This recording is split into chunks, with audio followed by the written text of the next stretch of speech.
Hello students, कक्षा 11 भूगोल विषय की ऑनलाइन क्लासेज में आपका स्वागत है।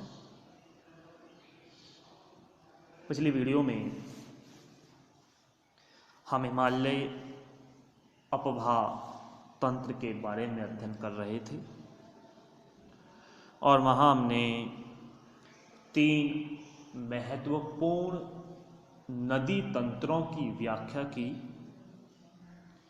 जिसमें सिंधु नदी तंत्र, गंगा नदी तंत्र और ब्रह्मपुत्र नदी तंत्र का अध्ययन किया। हमने देखा कि हिमालय से निकलने वाली नदियां विशाल मैदानी भागों से बहते हुए अंततः या तो बंगाल की खाड़ी में गिर जाती हैं या अरब सागर में विलीन होती हैं। कुछ ऐसी भी नदियां हैं जो मुख्य नदियों के अंतर्गत जाकर शामिल हो जाती हैं और ऐसी नदियां सहायक नदी कहलाती है। तो हिमालय नदी तंत्र की हम कल चर्चा कर चुके थे। आज उसी क्रम में, जैसा आप देख सकते हैं, प्रायद्वीपीय अपवाह तंत्र के बारे में अध्ययन करेंगे। प्रायद्वीपीय अपवाह तंत्र यानी दक्षिण का जो पठार है, इस पठारी भाग से निकलने वाली नदियां 2 दिशाओं में प्रवाहित होती हैं। एक बंगाल की खाड़ी की तरफ जाती है और दूसरा अरब सागर में विलीन होती है। तो कैसे होता है इनका उद्गम और कैसे होती है समाप्ति और कौन सी नदी निकलती है किस स्थान से, आइए करते हैं चर्चा प्रायद्वीपीय अपवाह तंत्र।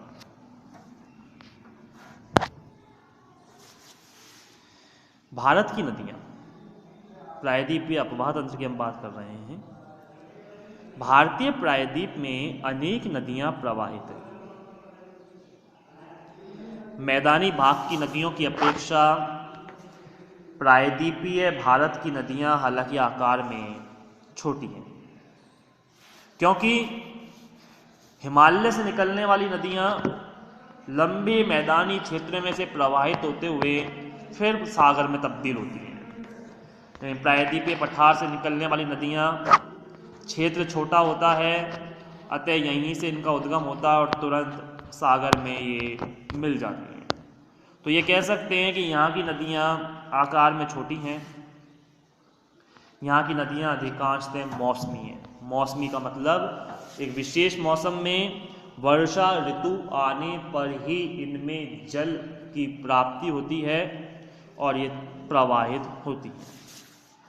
यानी यहाँ की नदियाँ अधिकांशतः मौसमी हैं और वर्षा पर आश्रित है, निर्भर है।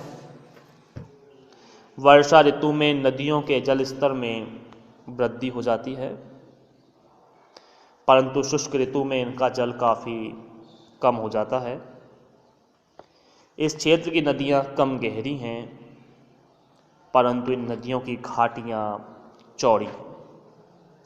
इनकी अपर्दन क्षमता लगभग समाप्त हो चुकी है। यहाँ की अधिकांश नदियाँ बंगाल की खाड़ी में गिरती हैं, लेकिन कुछ नदियाँ अरब सागर में गिरती हैं और कुछ नदियाँ गंगा यमुना नदी में जाकर मिल जाती हैं। कारण है प्रायद्वीपीय पठार का जो ढाल है वो इस तरफ है, पूरब की तरफ, इसलिए अधिकांश नदियाँ बंगाल की खाड़ी में गिरती हैं, लेकिन कुछ नदियाँ उत्तर की तरफ जाकर गंगा यमुना में तो कुछ अरब सागर में मिल जाती हैं। प्रायद्वीपीय क्षेत्र की कुछ नदियाँ अरावली तथा मध्यवर्ती पहाड़ी प्रदेश से निकलकर कच्छ के रन या खंबात की खाड़ी में भी गिरती है। खंबात की खाड़ी इस तरह से गुजरात का ये हिस्सा आता है। तो ये जो हिस्सा है गुजरात का, अरब सागर का आंतरिक क्षेत्र, ये खंबात की खाड़ी के रूप में जाना जाता है। इन नदियों को दो भागों में बांटा गया है, एक अरब सागर में गिरने वाली नदी, तो दूसरा बंगाल की खाड़ी में गिरने वाली नदी। आप देख सकते हैं मानचित्र के माध्यम से अरब सागर में गिरने वाली नदियों को, साबरमती, माही, नर्मदा, ताप्ती,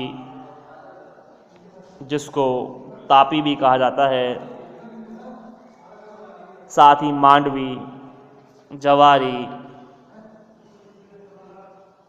शरावती, गंगावेली, पेरियार, भरतपूजा, भादर, शतरंजी, ये तमाम नदियां हैं जो अरब सागर में गिरती हैं। हालांकि इनमें से बड़ी नदियां तो कुछ ही हैं, बाकी की तो ये सभी नदियां काफ़ी छोटी नदियां हैं। आप देख सकते हैं इन लाइनों के हिसाब से भी इनकी रेखाएं काफ़ी छोटे क्षेत्र में जा रही हैं, जबकि ये रेखाएं काफ़ी बड़े क्षेत्र में। तो नर्मदा, ताप्ती, साबरमती और माही नदियां ही बड़ी नदियों में जानी जाती हैं, बाकी की तमाम नदियां छोटी नदियां हैं। फिर भी देखें क्या है। नर्मदा नदी, नर्मदा नदी मेकाल पर्वत की अमरकंटक चोटी से निकलती है। इस नदी का प्रवाह क्षेत्र मध्य प्रदेश, गुजरात और महाराष्ट्र में है, अर्थात 3 राज्यों में ये प्रवाहित होती है। ये नदी विंध्याचल पर्वतमाला एवं सतपुड़ा पर्वतमाला के बीच एक भ्रंश घाटी में बहती है। मैंने बताया था भ्रंश का आशय दरार, जब 2 स्थानों की भूमि ऊपर उठ जाए और बीच का स्थान नीचे धंस जाए तो ऐसी बनने वाली घाटी भ्रंश घाटी कहलाती है। यह अरब सागर में गिरने वाली प्रायद्वीपीय भारत की सबसे बड़ी नदी है। विशेष क्वेश्चन, प्रायद्वीपीय भारत की सबसे बड़ी नदी जो अरब सागर में गिरती है वो है नर्मदा नदी।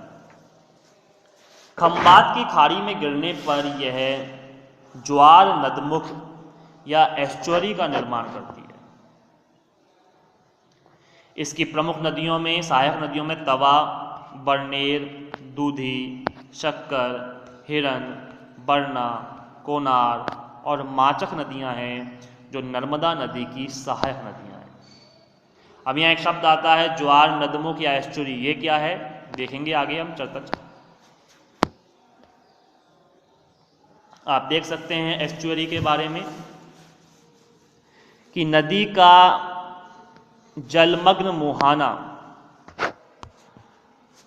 जहां स्थल से आने वाले जल और सागरीय खारे जल का मिलन होता है। एस्चुअरी या ज्वार नदमुख से आशय उस क्षेत्र को कहते हैं कि जहां स्थल से आने वाला, यानी नदी के द्वारा आने वाला जल और सागरीय जल आपस में मिलता है। नदी के जल में तीव्र प्रवाह के कारण जब मलबों का निक्षेप मुहाने पर नहीं होता तथा नदी जल के साथ मलबा भी समुद्र में चला जाता है तो नदी का मुहाना गहरा हो जाता है और ऐसे गहरे मुहाने को ही ज्वार नदमुख कहा जाता है। बात करें पहले मुहाने की। नदियों के प्रवाह का वो आखिरी स्थान जिसके बाद नदी नदी नहीं रहती, वह किसी सागर में मिल जाती है, उसे मुहाना कहा जाता है।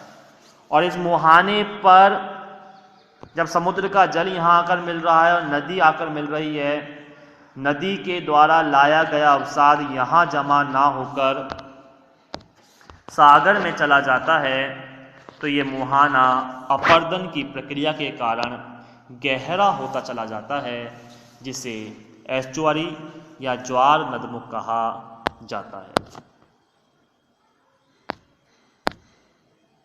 आइए आगे। भादर नदी ये गुजरात के राजकोट से निकलती है और अरब सागर में गिरती है। शतरंजी नदी ये भी गुजरात के अमरेली जिले से निकलती है और खंबात की खाड़ी में गिरती है। वहीं साबरमती नदी उदयपुर के निकट अरावली पर्वत से निकलती है और गुजरात होते हुए खंबात की खाड़ी में अपना चल गिराती है। ये सभी सहायक नदियां हैं। वहीं माही नदी मध्य प्रदेश के धार जिले में विंध्याचल पर्वत से निकलती है। इसका प्रभाव मध्य प्रदेश, गुजरात और राजस्थान राज्यों में। इसकी सहायक नदियां सोम एवं जाखम है। ध्यान दीजिए, माही नदी अंग्रेजी के उल्टे वी के आकार में बहने वाली नदी जो कर्क रेखा को 2 बार काटती है, मध्य प्रदेश से निकलती है, राजस्थान पहुंचती है और वापस से नीचे गुजरात में आ जाती है। इसकी सहायक नदियां सोम एवं जाखम हैं और यह नदी खंबात की खाड़ी में अपना जल गिराती है। वहीं तापी नदी मध्य प्रदेश के बैतूल जिले के मुल्लाई नामक स्थान से निकलती है। यह सतपुड़ा व अजंता पहाड़ी के बीच एक भ्रंश घाटी में बहती है। ये नदी महाराष्ट्र, मध्य प्रदेश और गुजरात में प्रवाहित है और इसकी प्रमुख सहायक नदी पूर्णा है। ये नदी अपना जल खंबात की खाड़ी में गिराती है और ये भी नदी एस्चुअरी का निर्माण करती है, यानी नर्मदा भी नदी एस्चुअरी यानी ज्वार नदमुख का निर्माण करती है। तो यह नदी मतलब कौन सी नदी? यह नदी भी यानी ताप्ती नदी भी एस्चुअरी का निर्माण करती है। एस्चुअरी जैसा हम देख सकते हैं ज्वार नदमुख के बारे में। वहीं अगला आता है मांडवी नदी। मांडवी नदी कर्नाटक राज्य में पश्चिमी घाट पर्वत के भीमगाड़ झरने से निकलकर पश्चिम दिशा में प्रवाहित होते हुए गोवा राज्य से प्रवाहित होने के बाद अरब सागर में गिरती है। वहीं ज्वारी, शरावती और गंगावेली नदी। ज्वारी नदी गोवा राज्य के पश्चिमी घाट से निकलती है। यह गोवा की सबसे लंबी नदी। गोवा की सबसे लंबी नदी, बड़ा ही महत्वपूर्ण प्रश्न आता है, ज्वारी नदी। इसके बाद शरावती नदी। इस नदी पर जोग जलप्रपात बना हुआ है और जलप्रपात क्या होता है हम देख चुके हैं पहले। ये कर्नाटक राज्य में पश्चिमी घाट के अम्बू तीर्थ नामक पहाड़ी से निकलती है और अरब सागर में गिरती है। जोग जलप्रपात इस नदी पर बना हुआ एक जलप्रपात है। वहीं गंगावेली नदी कर्नाटक राज्य में पश्चिमी घाट पर्वत से निकलकर कर्नाटक में बहते हुए अरब सागर में गिर जाती है।